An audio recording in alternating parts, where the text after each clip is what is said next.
جو دعویٰ ہم کرتے ہیں اس دعوے کو سمجھتے بھی نہیں ہیں. کلمہ طیبہ کے مطلب کو بھی ہم نہیں جانتے، حقیقی مطلب کو نہیں جانتے، نہ جاننا چاہتے ہیں. ایک بات. دوسری بات یہ ہے کہ ہمیں دین اسلام یا قرآن یا اللہ کے رسول کی جو اسوہ ہے، ہمارے لیے اس کی کوئی اہمیت نہیں ہے ہماری زندگی میں.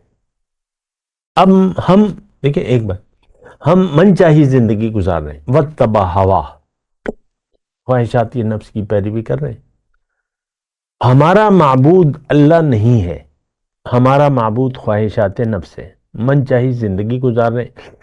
اور دوسری بات یہ ہے کہ ہم نے دنیا کو متاع زندگی بنا لیا ہے. ہمارا جینا مرنا دنیا کے لیے ہے. ہمارا جینا مرنا ہونا چاہیے تھا، مومن کا جینا مرنا اللہ کے لیے ہوتا ہے، مومن کا رخ اللہ کی طرف ہوتا ہے. انی وجہت وجہی للذی فطر السماوات والارض حنیفا وما انا من المشرکین.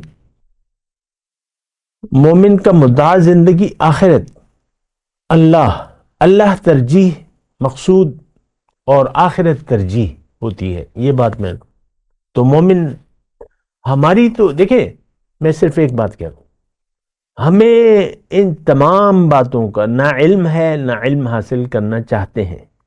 یہ تو میں اللہ تعالیٰ کی عطا سے بتا رہا ہوں، اللہ تعالیٰ نے قرآن میں تو واضح طور پہ بتا دیا ہے. بہرحال میں مضمون کو سمیٹ رہا ہوں اور یہ میں کہہ رہا ہوں کہ منافق جو ہے، منافق اللہ کی عطا سے میں آپ کو جس کا رخ دنیا کی طرف ہو گیا وہ مخلص نہیں ہے. جو من چاہی زندگی گزار رہا ہے وہ منافق ہے. جو دنیا دار ہے وہ منافق ہے. جس کی منزل اللہ نہیں ہے وہ منافق ہے.